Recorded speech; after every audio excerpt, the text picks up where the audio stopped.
Olá, meus amigos, tudo bem? Sejam muito bem-vindos ao nosso curso de Direito Civil, parte de contratos. Essa é a nossa aula de número 1. Estamos começando, então, o nosso curso de contratos. Apenas algumas informações preliminares, muito rapidamente, antes de nós entrarmos efetivamente no assunto, né? Este curso ele vai ser dividido em duas grandes partes. A primeira parte, nós iremos trabalhar a teoria geral dos contratos, parte importantíssima, tá? Que consiste no conjunto de regras, no conjunto de princípios que regulam os contratos de uma forma geral, tá bom?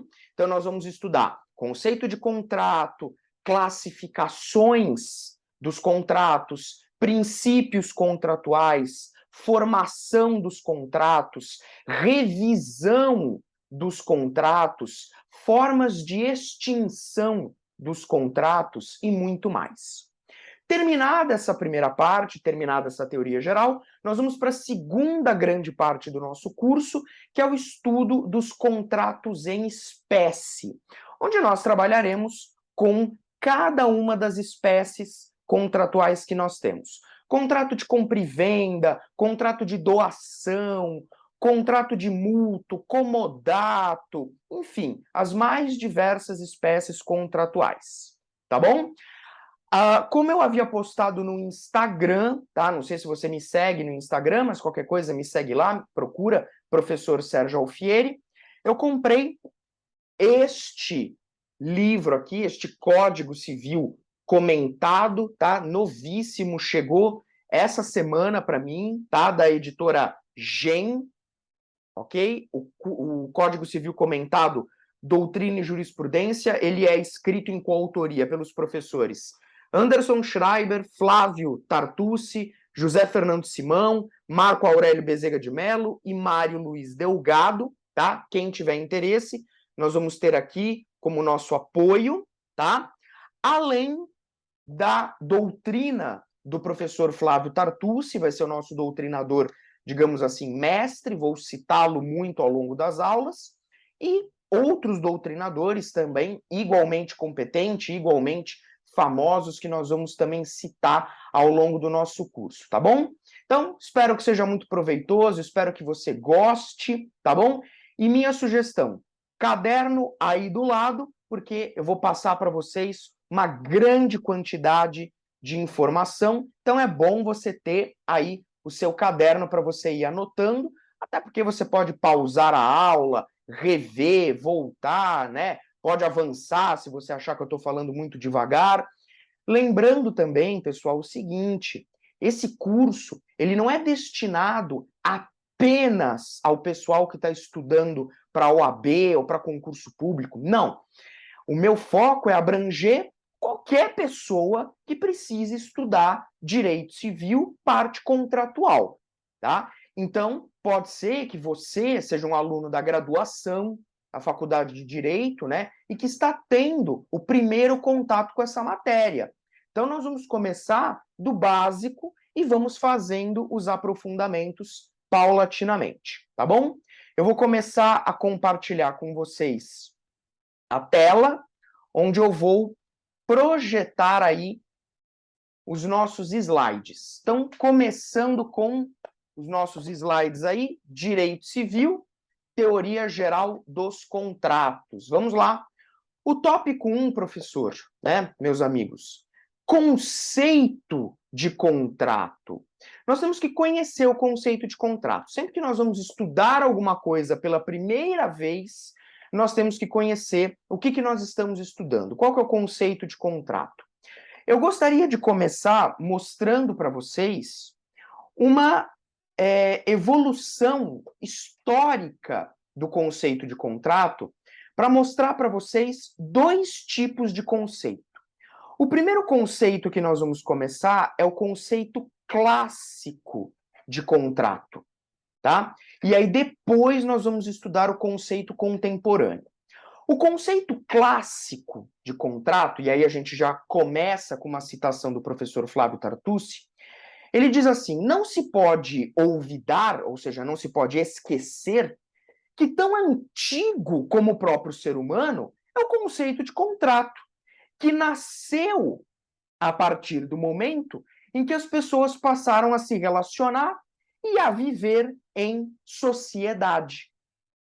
Então, o professor Flávio Tartucci começa com esse alerta, né? Falando assim, olha, o conceito de contrato, ele é muito antigo, porque ele é tão antigo como o ser humano. A partir do momento que o ser humano começou a viver em sociedade, a partir do momento que o ser humano começou a se relacionar com outros seres humanos, o conceito de contrato passou a ser importante, passou a ser relevante.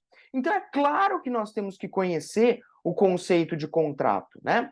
Se eu tenho duas pessoas numa ilha deserta, né, muito provavelmente haverá algum tipo de relação contratual entre essas duas pessoas nessa ilha deserta. Um vai estar querendo vender um coco e o outro vai estar querendo comprar esse coco. Vai ter uma relação jurídica contratual aí, tá bom? E aí a gente, né, faz a seguinte pergunta: professor, qual é a lei que traz o conceito de contrato? Onde é que eu busco o conceito de contrato? E a resposta é nenhuma. Nenhuma. Né? Nós, infelizmente, nós não temos lei trazendo o conceito de contrato. Mas, professor, o nosso Código Civil não conceitua o contrato? O nosso Código Civil não diz o que é contrato? Não, não. Aliás, isso é uma crítica que a doutrina faz, que lá em 2002, quando o nosso Código Civil estava sendo elaborado, ele perdeu uma baita de uma oportunidade de trazer um conceito de contrato para definir o que vem a ser contrato. Perdeu essa oportunidade. Então, quando a lei não diz o que é uma coisa, cabe à doutrina esse trabalho. Então, quem diz para a gente o que é contrato, quem define para a gente esse instituto é a doutrina, já que a lei não o faz. E sempre tendo por base, olha que importante, né? A teoria da escada pontiana. Lembra da teoria da escada pontiana? Pontes de Miranda, ele visualizou 3 planos do negócio jurídico, de forma que a escada pontiana tem 3 degraus. Lembra disso? O primeiro, deixa eu ver se eu consigo, vocês me perdoem aqui, porque eu não sei mexer direito com isso, mas o primeiro degrau da escada seria o quê? Aqui está a escada pontiana, né? 3 planos do negócio jurídico. O primeiro degrau é o plano da existência. Estão lembrados? Isso é parte geral. Isso aqui é uma observação que eu estou fazendo de parte geral. Aliás, se o nosso curso de contratos bombar, né? E aí eu preciso da sua ajuda para isso. Se nós tivermos muitas visualizações, se o nosso curso for, assim, um sucesso, com certeza outros virão. Gravo o curso de parte geral, gravo o curso de obrigações, enfim, vai depender aí da aceitação de vocês. Mas só fazendo essa observação. Então, a escada pontiana, ela analisa os planos do negócio jurídico. Então, eu tenho 3 planos, né? O primeiro é o da existência, o segundo é o da validade e o terceiro é da eficácia. Então, para quem não lembra, essa é a teoria do Pontes de Miranda. E aí ele fala que o negócio jurídico, ele tem alguns elementos constitutivos que eu espero, sem sombra de dúvida, que você se recorde. Vou voltar aqui para o marca-texto. Então, o negócio jurídico é composto por partes, objeto, vontade e forma, né? Esses são os elementos constitutivos do negócio jurídico. Você encontra esses elementos constitutivos no artigo 104 do Código Civil, tá? Que é um artigo lá da parte geral, é o artigo que traz os elementos constitutivos do negócio jurídico. Então, partes, objeto, vontade e forma. E aí, com base nisso, nós temos o conceito clássico. Contrato é o negócio jurídico bilateral ou plurilateral que visa a criação, modificação ou extinção de direitos e deveres com conteúdo patrimonial. Então, este é o conceito clássico de contrato. É um negócio jurídico bilateral ou plurilateral que visa a criação, a modificação ou a extinção de direitos e deveres com conteúdo patrimonial. Então, aqui a gente já percebe o seguinte: duas grandes observações precisam ser feitas a respeito desse conceito clássico de contrato. Duas observações que são as mais importantes de todas. A primeira observação é o seguinte: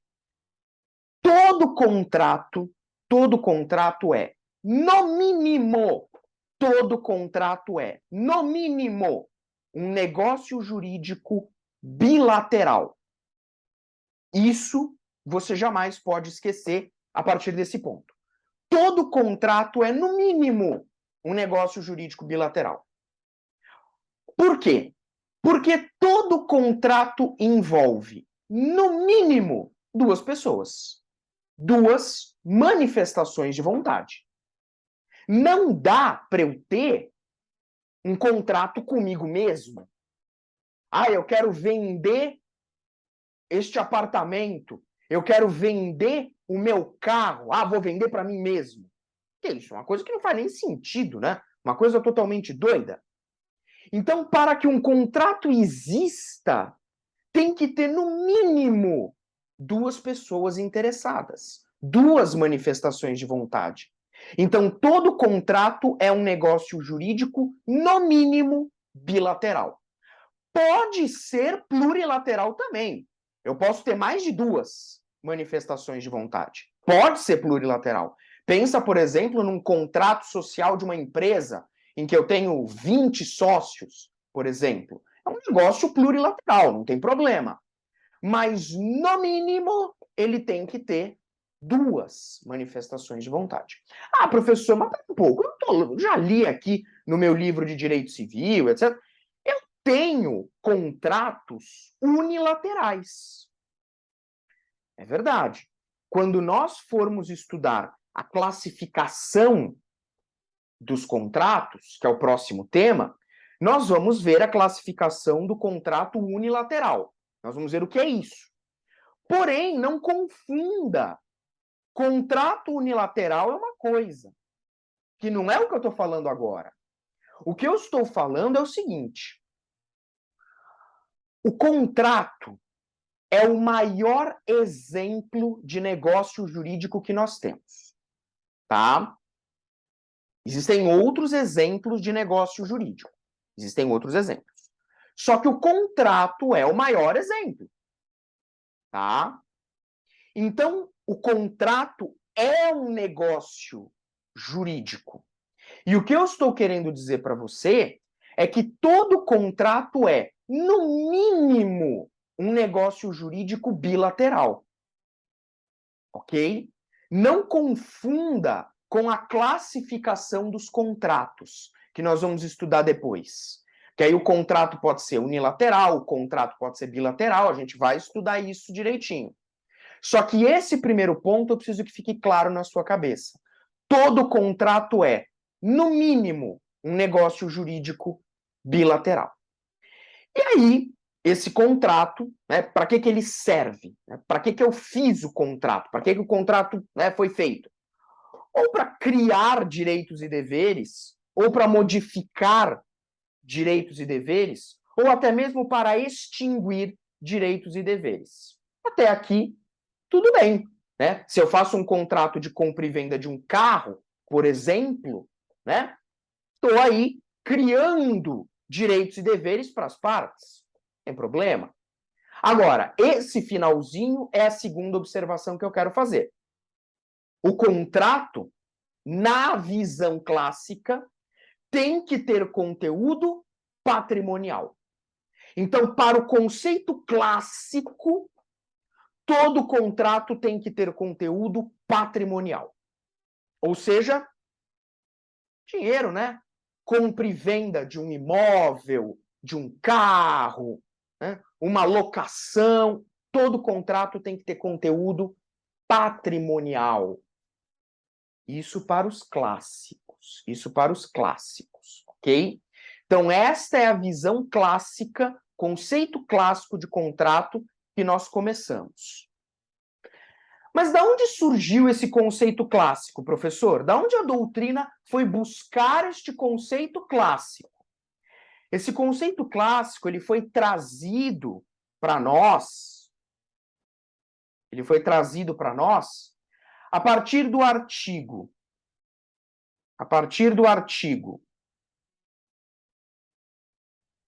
1321 do Código Civil Italiano. Então, a doutrina foi no artigo 1321 do Código Civil Italiano, porque lá no Código Civil Italiano existe conceito de contrato. Lá os italianos começaram bem. Eles começaram dizendo que é contrato. Antes de trazer as regras, né, formação dos contratos, revisão... Não. Primeiro de tudo, vamos dizer o que é contrato. Então, literalmente, eles começaram pelo começo, que é o que o nosso código devia ter feito. Então, a doutrina foi lá no Código Civil Italiano e trouxe o conceito do artigo 1321, que está aqui para você, ó. Já trouxe traduzido, claro. O contrato é o acordo de duas partes ou mais para constituir, regular ou extinguir entre elas uma relação jurídica patrimonial. Ou seja, é exatamente o conceito que eu acabei de trazer para vocês, conceito clássico, né? É o acordo de duas ou mais partes, né? Veja aqui, se a gente pudesse só colocar um acordo de, no mínimo, duas partes ou mais, né? Para constituir, regular ou extinguir uma relação patrimonial. Patrimonial. No Brasil, nós temos alguns doutrinadores que seguem esse conceito clássico, tá? Cito como exemplo o professor Álvaro Vilaça Azevedo e a deusa do direito civil, professora Maria Helena Diniz, tá? Maria Helena Diniz, seguem o conceito clássico de contrato, tá? Eles seguem o conceito clássico de contrato, como nós acabamos de ver. Ocorre que o meu objetivo aqui com vocês é aprofundar o conteúdo. Aprofundar. E a professora Maria Helena Diniz, na obra dela, faz isso. Ela pega o conceito clássico que nós acabamos de estudar e aprofunda. Aprofunda. E aí a Maria Helena Diniz, ela vai dizer o seguinte, ó, para um contrato se formar, para um contrato nascer de forma sadia, de forma correta, ele precisa ter dois elementos essenciais. Então, não há que se falar em contrato,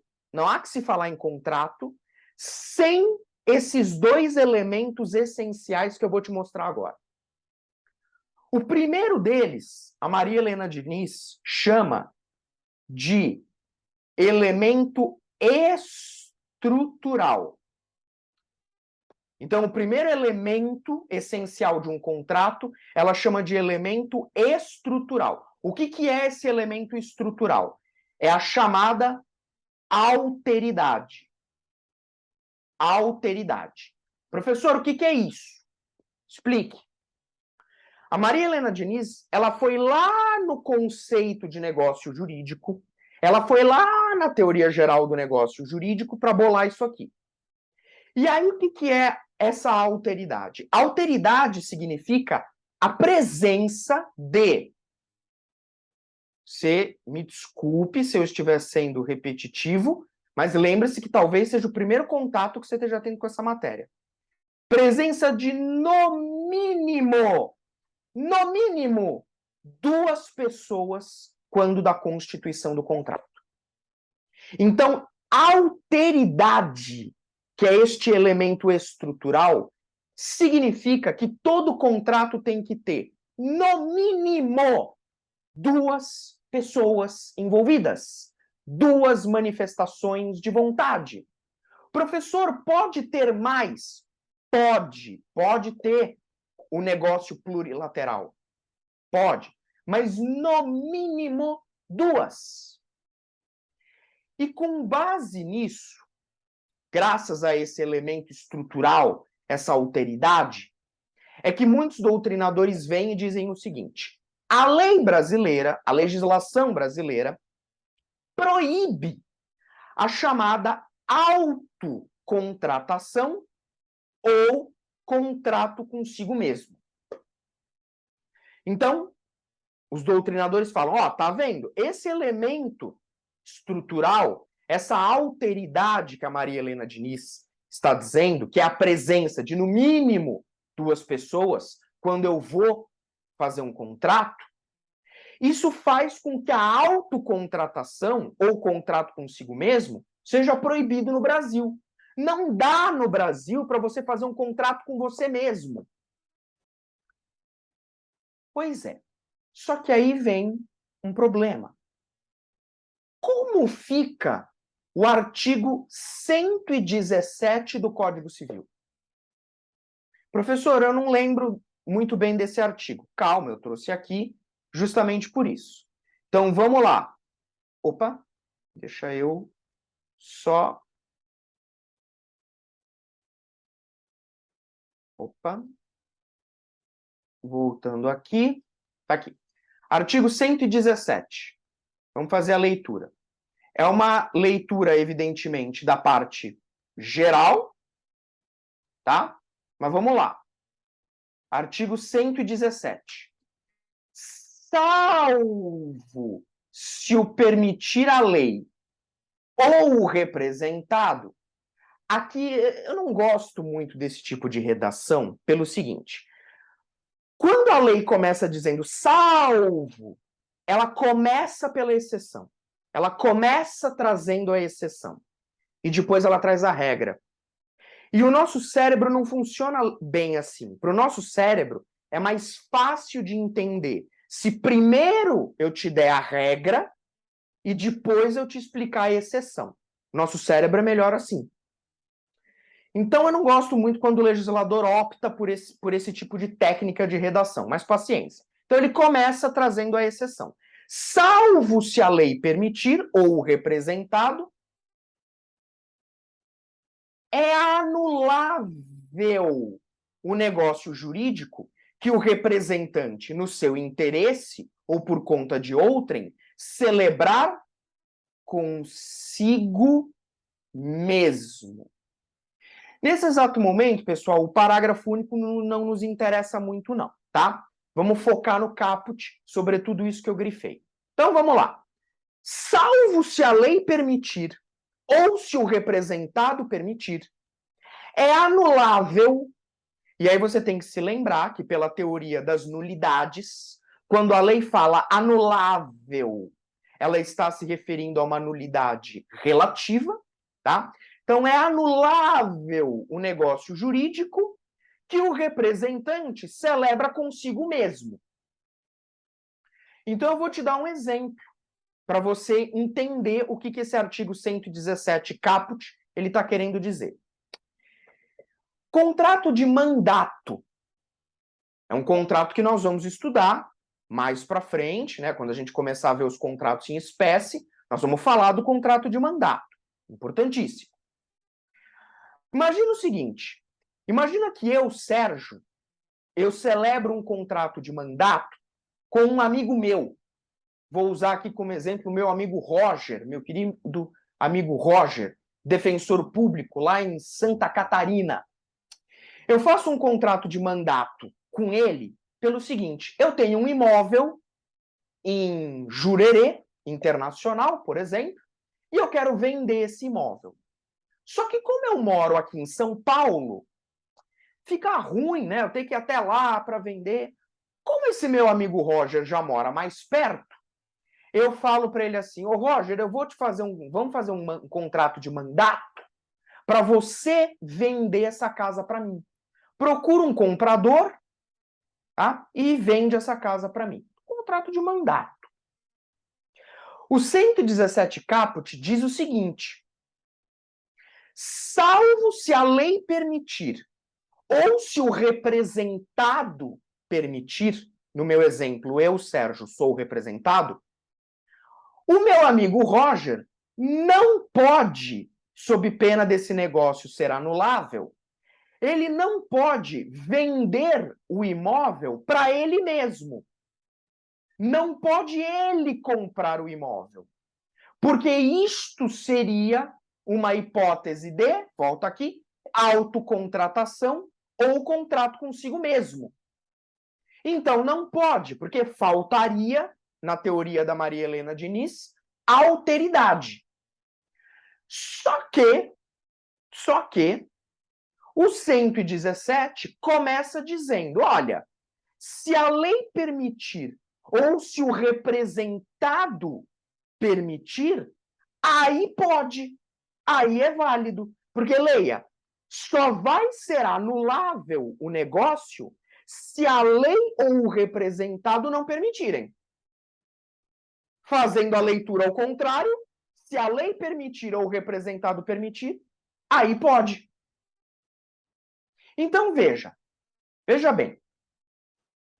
O dispositivo legal, o artigo 117, permite a outorga de poderes para que a pessoa que representa outrem, no caso, meu exemplo, Roger, celebre um contrato consigo mesmo. Seria o famoso mandato em causa própria ou com cláusula in rem suam. Cláusula in rem suam. Na nossa aula de mandato, nós vamos falar sobre isso mais a fundo. Claro.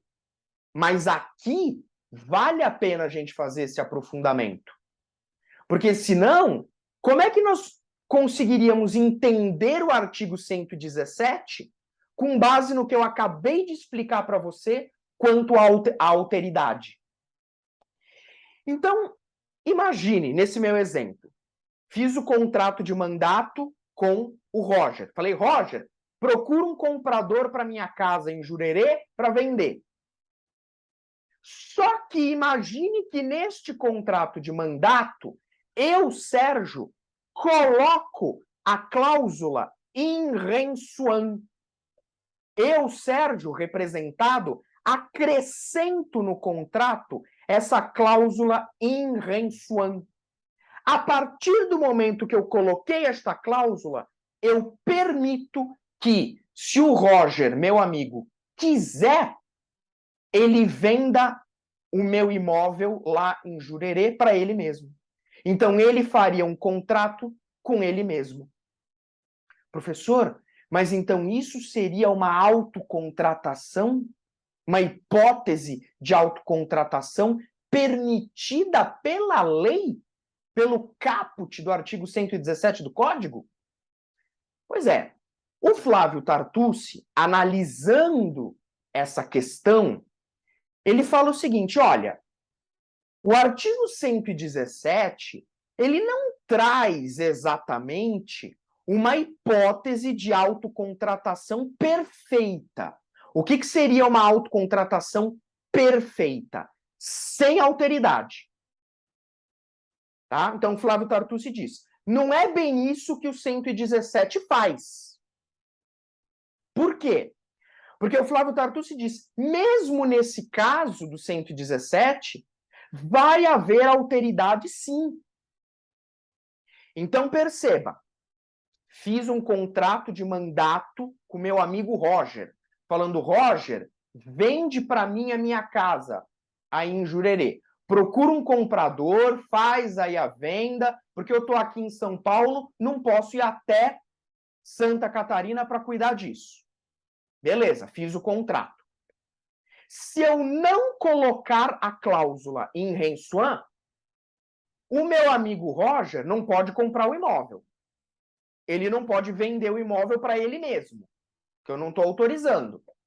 Aí, se ele fizer isso, o negócio jurídico vai ser anulável, nos termos do 117 caput. Não pode.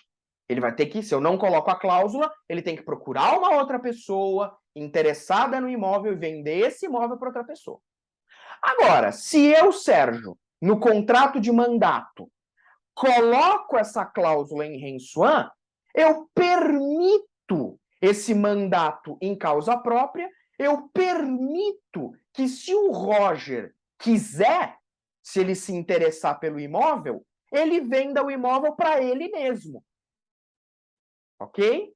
Só que o Flávio Tartucci vem e fala, isso não é uma hipótese de autocontratação perfeita. Por quê? Porque mesmo aqui vai haver alteridade. E aí o Flávio Tartucci explica. Ele dá até esse exemplo, né, do sujeito que outorga poderes para que outro venda um imóvel. Esse mesmo exemplo, tá?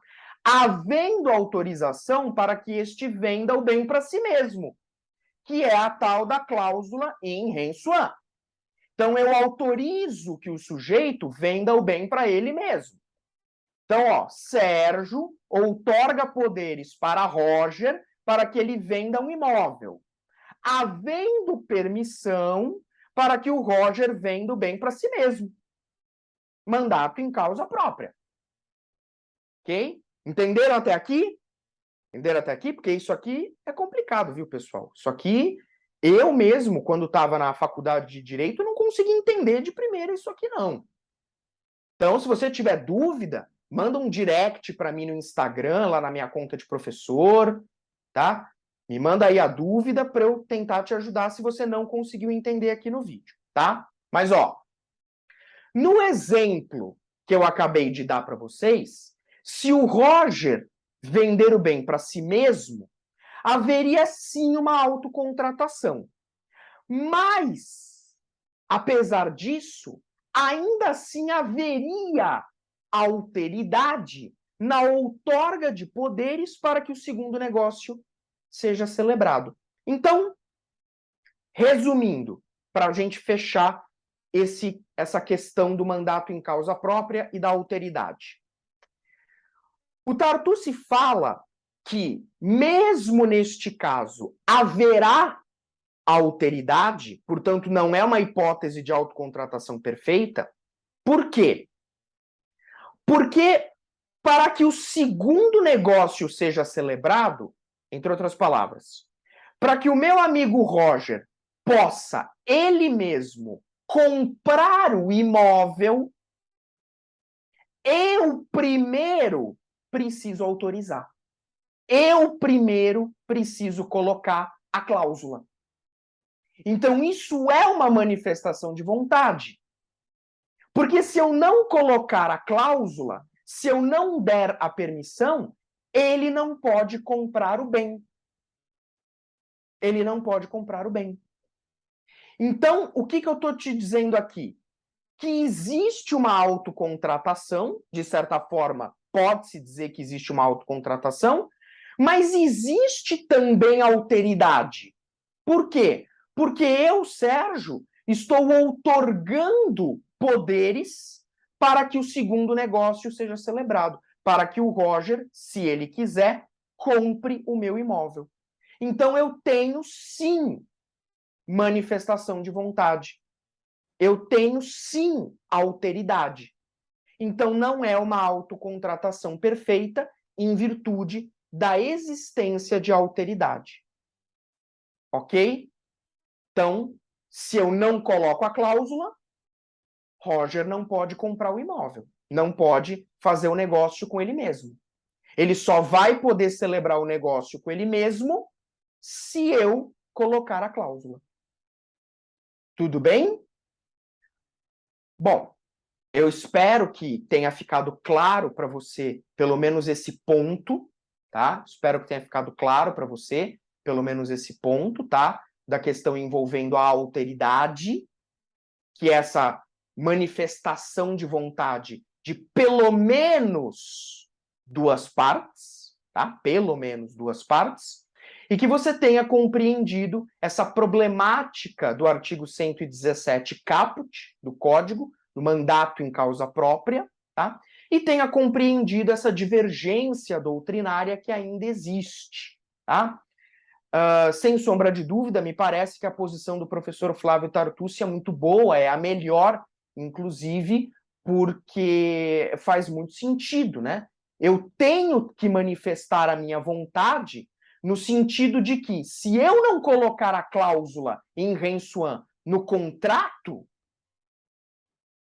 a outra parte não vai poder celebrar o negócio com ela mesma. Tudo bem? Então, existe sim uma manifestação de vontade, existe sim uma alteridade também nesse negócio, tá?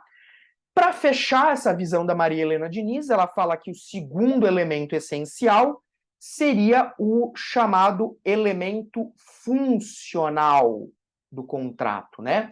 Esse elemento funcional não oferece grandes dificuldades para a gente, porque, segundo ela, seria a composição de interesses contrapostos, mas harmonizáveis, né? O que fica simples da gente entender, o que é fácil da gente entender, da gente compreender, tá? Porque no contrato você tem que ter interesses, você tem que compor interesses, você tem que harmonizar interesses, porque senão não dá para ter contrato. Porque senão não dá para fazer o contrato, né? Se as partes não se acertam, pensa numa compra e venda de um carro, por exemplo. Eu tenho um carro para vender. Você quer comprar. Você até gostou do carro, mas a gente não consegue se acertar no que diz respeito ao preço. Você acha que está muito caro, eu não acho, você quer barganhar, eu não aceito, etc, etc. Se a gente não conseguir harmonizar esses interesses, não tem contrato. Não tem contrato, né? Até porque, lembre-se, a manifestação de vontade, ela tem que ser livre. Ela tem que ser livre. Então eu tenho que olhar para o carro, gostar do carro, achar que o preço tá bom, etc. Eu tenho que, por exemplo, você quer parcelar? Eu tenho que aceitar o pagamento parcelado. Então eu tenho que ir compondo os interesses. Eu tenho que ir harmonizando esses interesses. Senão não dá para ter contrato. Então esse é o elemento funcional, segundo a doutrina da professora Maria Helena Diniz, que, repito, aprofunda o conceito clássico de contrato. Ok? Para a gente terminar essa primeira aula, eu chamo a sua atenção para o ponto referente à patrimonialidade. Porque, como nós vimos agora há pouco, né, no conceito clássico de contrato, além de todas essas ponderações geniais da professora Maria Helena Diniz, nós temos que destacar que, na visão clássica, o contrato tem que ter conteúdo patrimonial. Ele tem que ter conteúdo patrimonial.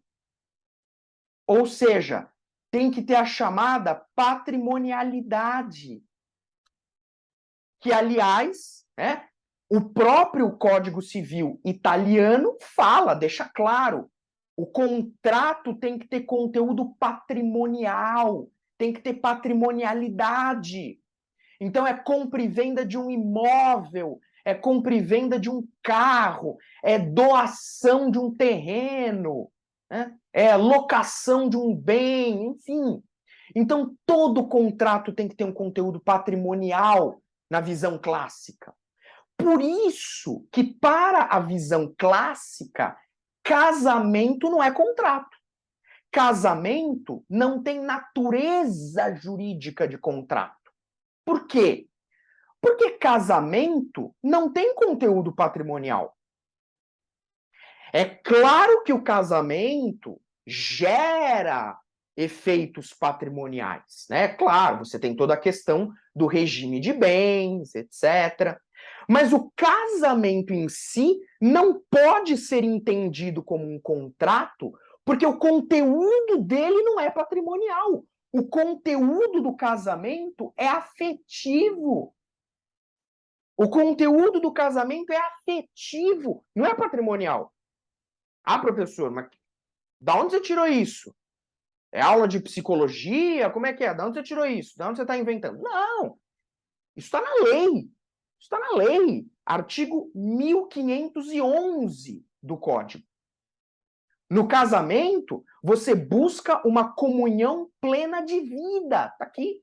Busca-se comunhão plena de vida. Então, o casamento, ele não é contrato, porque ele tem conteúdo afetivo e não patrimonial.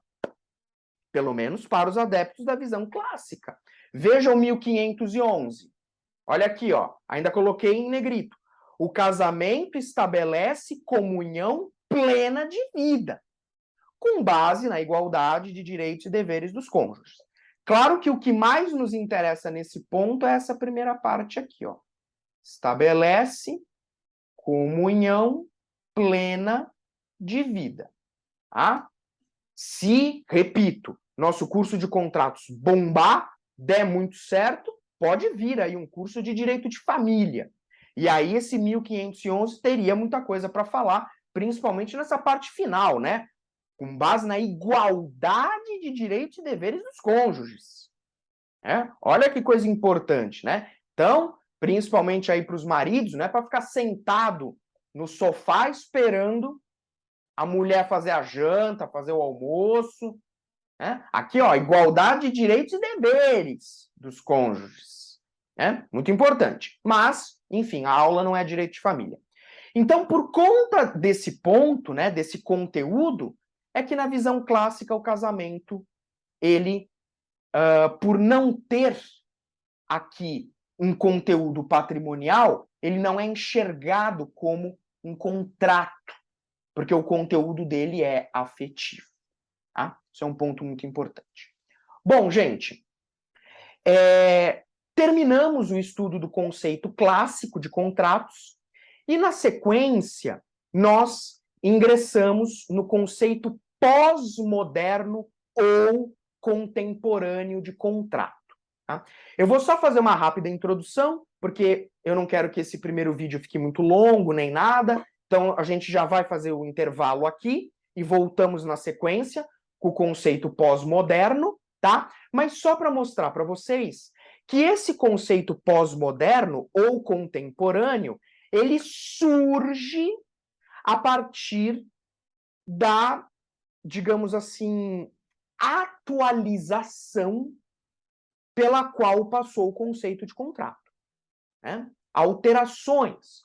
O tempo foi passando e a doutrina foi percebendo que este conceito clássico que nós acabamos de estudar não é muito, não se adequa muito à realidade que nós temos hoje. Então, até nós vamos dar alguns exemplos disso, mas a doutrina começou a perceber que aquele conceito clássico tinha algumas falhas, que não se adequam mais à realidade que nós temos nos dias de hoje. Como, por exemplo, essa questão que nós vimos, né, que o contrato tem que ter conteúdo patrimonial. Né? Isso é um ponto, por exemplo, que nós vamos ver que já caiu por terra. E vou mostrar, vou dar exemplos para vocês disso. Tá? E aí, através dessa atualização, é que nós vamos ter o grande professor Paulo Nalim, que eu fiz questão de citar aqui no slide para vocês. O professor Paulo Nalim traz para a gente, acredito eu, que a melhor definição do conceito pós-moderno de contrato, mostrando para a gente elementos, né, totalmente novos e que trazem uma visão totalmente atualizada, contemporânea de contrato. Ele faz, inclusive, um cotejo, ele faz inclusive uma união entre o direito civil e o direito constitucional. Vamos só dar uma lida no que o professor Paulo Nalim fala. Olha aqui, o contrato constitui a relação jurídica subjetiva nucleada na solidariedade constitucional, destinada à produção de efeitos jurídicos, atenção para esse ponto, existenciais e patrimoniais, não só entre os titulares subjetivos da relação, como também perante terceiros. Então, quer dizer, conceito do professor Paulo Nalim, irretocável. Irretocável, ok? Ele faz, num primeiro momento, o cotejo entre direito civil e constitucional ao trabalhar com solidariedade constitucional e fala da questão da patrimonialidade. Nós vamos aprofundar esse conceito no próximo bloco. Eu volto daqui a pouquinho, ok? Vou parar aqui a nossa aula. Pessoal, daqui a pouquinho eu estou de volta com a segunda parte.